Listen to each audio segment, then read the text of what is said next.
Hi, I'm Bon Lieberman. Sir Isengord, a name you may not recall. However, did you know that this professor was able to successfully contain his consciousness in a little black box even after his death in the 1800s? Well, it's true, so don't say that it's not.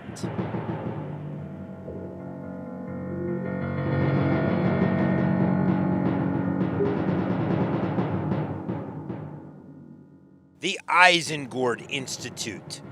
This is where it all happened. For decades, using long-lost technology, Sir Isengord's consciousness was able to teach the world's greatest scholars of the theory of the magnificent spinning quasi-table. Long thought destroyed in a dumb accident, footage was recently uncovered actually showing Isengord explaining the theories to his students. Miraculously, the footage uses early sound recording technology despite being shot in the early 1920s.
All right, okay.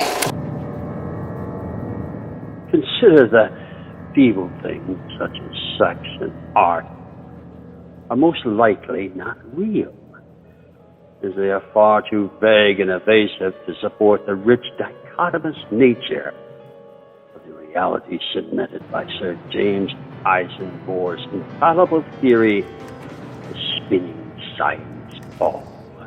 Rather, it is most logical and of the most fruitful wisdom to consider everything to be small pieces on Isengord's magnificent spinning quasi-table, the real origin of all light and motion. Anti-motion, quasi-meta-light, a spinning table showing the origins of all motion and anti-motion. Honestly, I don't understand it, and neither should you. Maybe some scientists would know more about this. So I've been studying Sir Isaac Isengord for my entire career. Basically, I found out about him because I was doing my PhD in boxes. Sort of that led me to Isaac Isengord and how he preserved his box in Well, I remember the first time I saw the table. Do you want us to look at the camera? Yeah. Okay. So you saw the table? Yeah. Where did you see the table? At the Museum of Curious Objects in Baltimore. So we all work together at the we've studied Alan Iverson's work. Yeah, well, it all began when we started studying bird migrations. So that kind of led us down a pathway where we went from birds to beavers. Yeah. Beavers create lots of dams, and then beavers into the fish, and then that into atoms, and then we finally, I think, arrived at. Yeah. We were kind of going around. Yeah, beavers. once you're in atoms, you can't get it. It's the whole thing. Right. It's the whole thing. We were circling around beavers for a long time, and then when you keep circling, you get to the center, and it's atoms and quantum physics. Yeah, and in fact, when you spin that fast, you're actually staying still. Right. And that's one of the concepts. The concept. Yeah. Right. That's what drew us to him in the first place. Yeah. Right. I pretty much spent the first 5 years of my research applying for a grant to do the research, and a grant proposal has got to be a number of pages. I would just write one word a day of the grant proposal, stuff like the. So once I got the grant money, I bought myself a used 1988 Pontiac Fiero, which was a really cool car, and I just cruised around the country for the next sort of 5 years. And even though that wasn't really directly related to my research, I think I gained a lot of knowledge in different sort of chain restaurants. Like, did you know that on the East Coast they have Rallies, but on the West Coast they have Sonic? I like to think that when I am able to revive Isengord with his consciousness in the box, he would be fascinated to know that in the Midwest they have Hardee's, and it's all the same menu items. This is the kind of thing that I think that sort of people like me that are sort of into quantum physio trigonometry are really fascinated by, because it just involves sort of reaching the outer limits of our understanding of menu items. A student once approached me with an inquiry about the origin of all desire. What is the origin of all desire? I paused briefly and then asked him, "What is it that you desire?" "A new engine for my car and the love of a woman," he replied. Ah, a case all too common. You see, I see this with students, is that they fail to perceive the significance of using the body to produce anti-motion. People are so preoccupied with the existing patterns of motion that govern the known quasi-sphere that they seem to forget anti-motion is the true substance of all there is. Without it, the counter-velocity of the universe would collapse.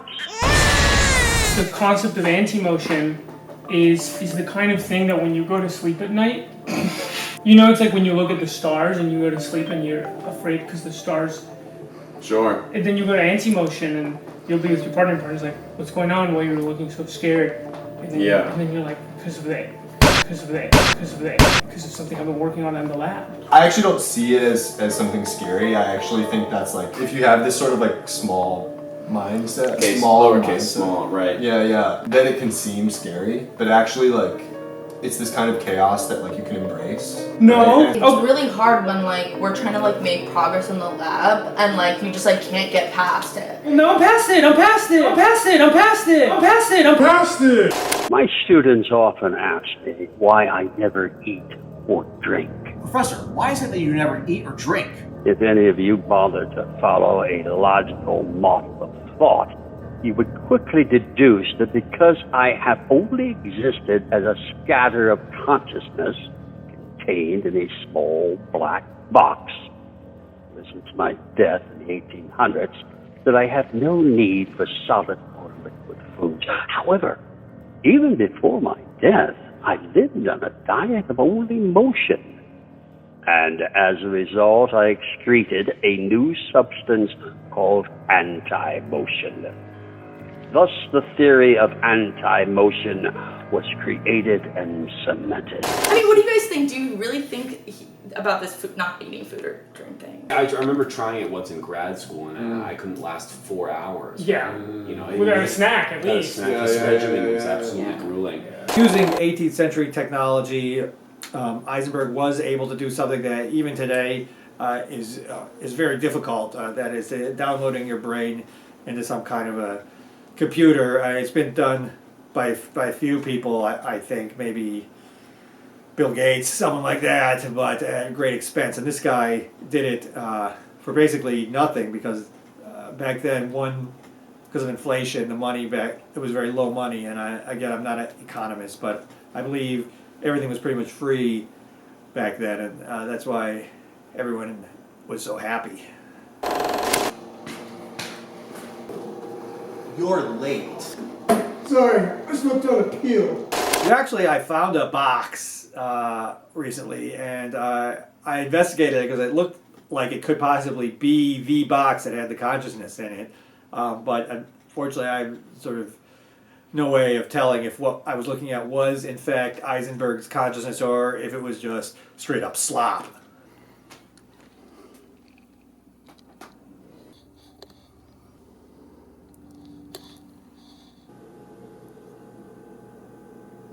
It's slop.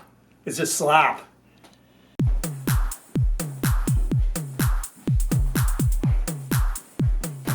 Hi, if you're seeing this, you already know who I am. I was just like you once. I was a loser. I had IBS. My shoes were too small and I had no skin. Then I discovered Loge. Loge! Now I'm married to every person in this room. Improve your life and cure all of your disgusting problems. Loge is the answer. Loge. Loge.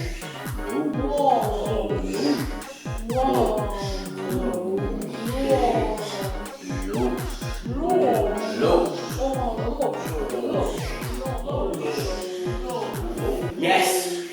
Yes! Anti-motion is the true If you think that Loge isn't right for you, kill yourself!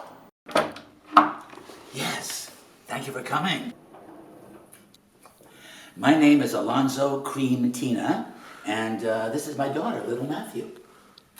Anthropology, it's our family business, so to speak. Dad, who's that hamburger for? Can we talk about this later? Did you guys bring the hamburger? No. We're on TV. We're not supposed to talk about stuff like that. I didn't know that because I've never been on TV before. Sir James Isengord was... Oh, shoot. Sorry, I almost stepped on this wet peel.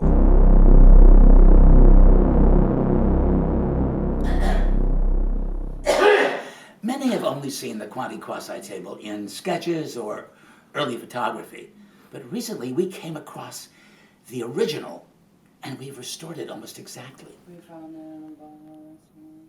Hey, I'm sorry, the camera didn't pick that up. Could you repeat that? What? Could you repeat what you just said? We found it in a buffalo exchange. Not only that, but we also came across the small black box in which Sir Isengord's soul is still active. And when you place that box in close proximity to the table, something marvelous happens. You have to get close to it if you want to hear it. Sir Isengord, are you well today?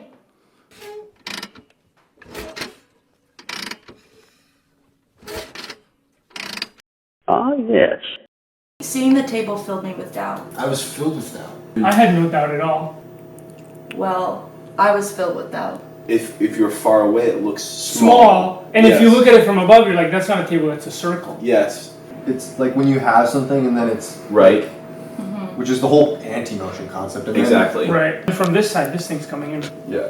And so now these things are all of it. It's here. I mean, this is what but I it's try to also explain to all people. This is what I try to explain. So here's the point of interest. And the point of interest is surrounded by valence curves. And so as we stimulate these curves, we notice a lot of friction. And pretty soon, That's what's happening at a molecular level. Twice at once. and it's Right. Exactly. Yeah, so at a molecular level. Nearly every day I have a student who asks me, Isengord, what is motion? to which I always reply, you ill-considered and harebrained boy. If you would have only read the chapter, you would understand that all motion comes from my great spinning science ball. And then after running its due course, it returns to my great spinning quasi-table of motion and is immediately disposed of. What's interesting about the concept of anti-motion is that motion, we get what that is. right. I'm moving.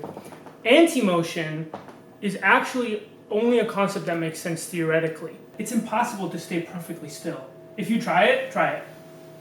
Try it. Just try staying perfectly still. You're moving a little bit. No, questions are inherently bad, as they are just mere meta-thoughts that surface from the useless voids we maintain in the part of our consciousness responsible for feeble things such as love and awe and curiosity. Rather than ask questions, simply gaze into my great spinning science ball. Concentrate on my theory of the great spinning quasi table. You may find that the answers to all things just tapped you on the shoulder. So what happened was that Sir Isaac, he died in the 1900s. 1800s. So what happened is that Sir Alan Isaacson died in the 1800s, and then they put his consciousness in a box, and then in the 19. You know all this already. But I'm saying it for the documentary. So then in the 1920s. But you're looking at us. Oh, well, I can look at the film. So then in the 1920s, his consciousness came It's out. just kind of hard to tell who you're talking to when like. I'm not talking to you guys. I'm not talking to you guys. Just pretend. I think he's saying to that. So then the consciousness came out of the box to teach students in the 1920s about the table. It got filmed, but we used to think that there was no audio. Because it was early cinema. Early cinema. Turns out there was audio, and it was in these Geismar discs, which are these big cement discs. But what's the problem? It's just one note. Each Geismar disc can only hold one note. One note. If you played one, it would sound like Yeah. Yep. But. And it's this big cement disc, 40 or 50 feet tall. So imagine a song. If you wanted to play a song, the whole song is like na na na na na, but you only have one. Each disc is like na. I'm laughing thinking about, you have the footage, right there on Final Cut Pro, and then you have to take a bunch of Geismar discs. You have to drag and sync it with the footage. You couldn't do that. Tiny wooden discs. You couldn't do that. You couldn't do that. And Allen Iverson wanted to. Students very often inquire about the process by which I produce anti-motion. What is the process by which you produce anti-motion? And I say, is it not true that all items vibrating within the quasi-realm produce a certain degree of anti-motion? The amount of motion that enters the system through the mouth can be considered 10 times the amount of anti-motion that leaves the body. Also, through the oral passage.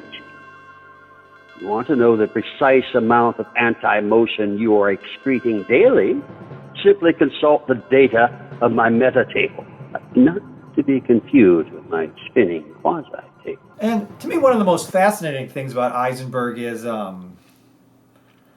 actually, I don't really know anything else about him. I gotta go.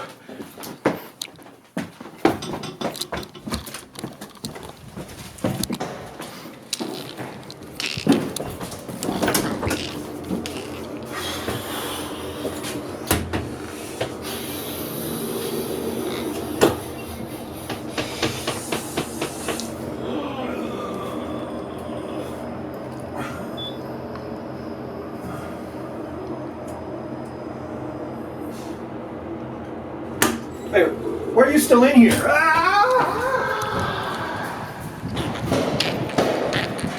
Isengord always referred his students to the meta table when they had questions or doubts about his theories. Right. So we can model that here. So the meta table obviously has 4 legs. I think we should It was like a desk.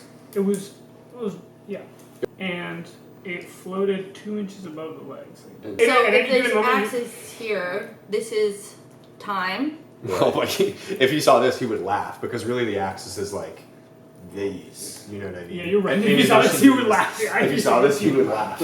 Well, I mean, there's so many more But dimensions I see that what you we mean. can put I on see one what piece you of mean. paper. So If it's possible to imagine the paper going out like this. yeah, Right. going out like this, going every direction. And so then it's like a grid. There's these 4 legs and there's like a chair. And this wouldn't have been on the table, but just for illustration purposes, like a guy. but that wouldn't have been on it. That's the size of a guy. That's a guy. So for scale. That's just for scale, but it wouldn't have been on there because this is like more of a concept. Right, and even the chair wouldn't have been there. So the basic concept is that like all of these excretions and also, I would put that everywhere. inside of the square root sign. Yeah, That's but like true. I would challenge like what you're doing here because I kind of think that it should be like. Well, it's funny. I think if he saw that, he would laugh. If he saw that, he would laugh. I think if he saw that, he would What's that, Sam? I was just making sure my pen worked. Yeah. So there's these excretions which are like just all around the table, and the table is measuring them.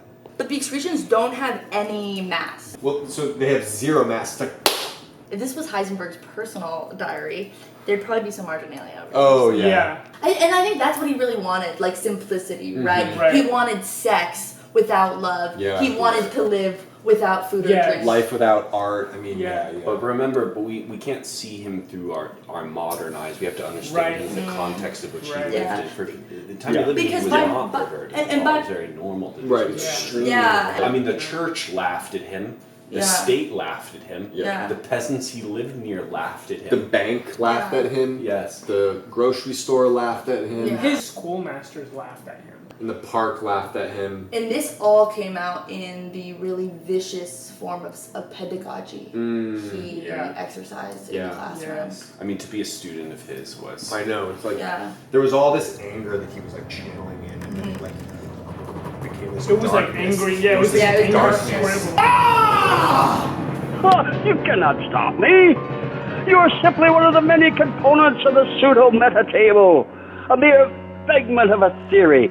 You are simply a gear in the machine that is anti-motion. I would describe it more like darkness. It was like this darkness raining. And down he on us. endowed the table with that darkness. Yeah, but it's funny. I think if he saw this, he would laugh. But You know, I think he was taking something like science and he was trying to use that as a language for something much more existential, you know. yeah, I'm not really sure what you mean, but I couldn't agree with you more. Can you turn the camera off for a second? I don't like Sir Isengord's theory. It completely diminishes the individualistic notion of the self. This laughable, callow notion of the self is all but productive, as it lacks any basic foundation of congruency to the theories that hold true to my actual principles of absolutism, such as my theory of quanto table of new motion. To think that such celebrated masters as Freud, Kron, spent hours of their life toiling away at these artless and impossible concepts of the self and the ego. Abandon all crude and childlike notions of the self and the individual. Except that you are nothing but spinning quasi-meta light. You're passing notes during a time like this when Sir Isengord came all the way here to teach us all about the Quanto Quasi and the... Alright, I can... What is this even... Alright, I can... Huh? What? Alright, this is unacceptable. Unacceptable!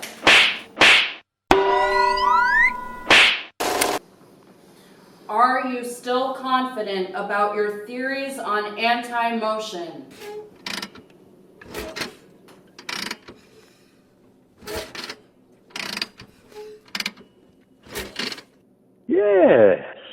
Yes, of course. Do you have anything to tell us?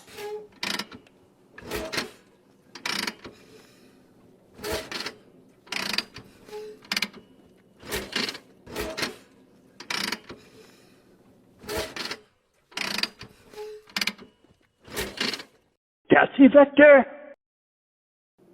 What does that mean? I don't know. Hold on. I'm going to look it up.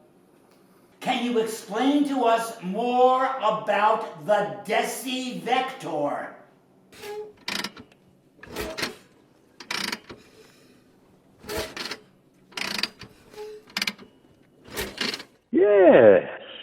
Yes, of course. I don't know. I don't know why he's acting this way. Okay, I looked it up. It means one... Oh my God, are you okay? I'm fine. Jesus. Gatsy Vector? I'm calling the ER. Don't call anyone. Oh, fuck.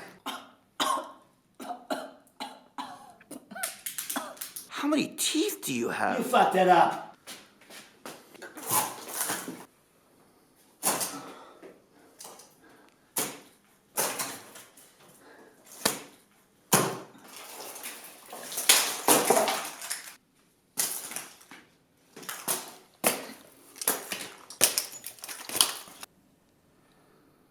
Okay, what's going on, you guys? You want to keep filming or not? I mean, I guess. I mean, I guess. I mean, I guess. I mean, I guess. I mean, I guess. I mean, I guess.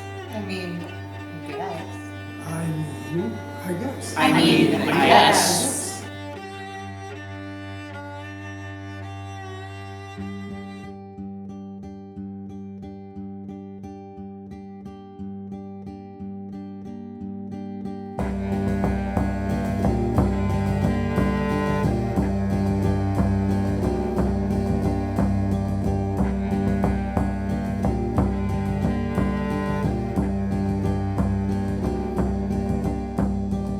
So the linguist from Boston, he called it a southern hole. It got cold when disease had its way with the streams, and the roots dead or else destroyed. He was first hesitant to take its Polaroid, but the hole loved the camera, and the camera loved the hole. If I were Isengord, I would. I would like You went outside early to see it. There's just like hundreds of like Did it different grown out like significantly? people and like different things. I feel sick. Be able to have a sleepover. You're not allowed to do that. Babies begot to the bone, and the linguist took pictures. The linguist got mud on his khakis, I'm actually thinking of starting a podcast. and he thought if Earth's critters ascend into ether, will our stray dogs have decent places to drink? Will warthogs and worms have adult movie theaters and the time to stay home? Time to think.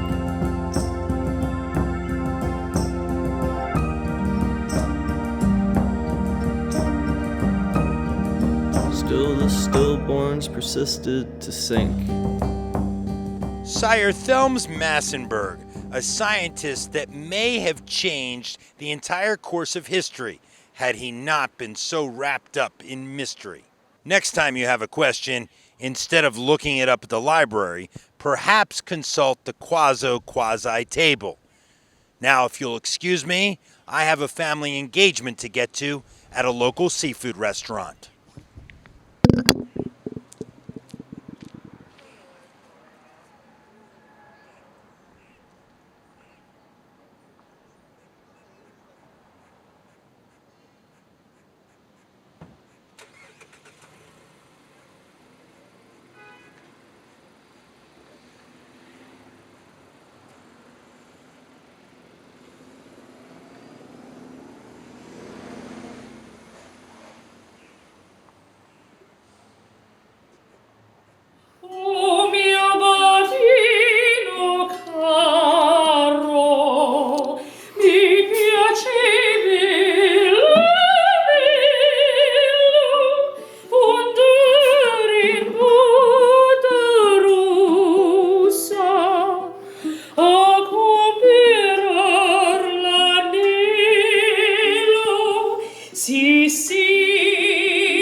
Did you know that this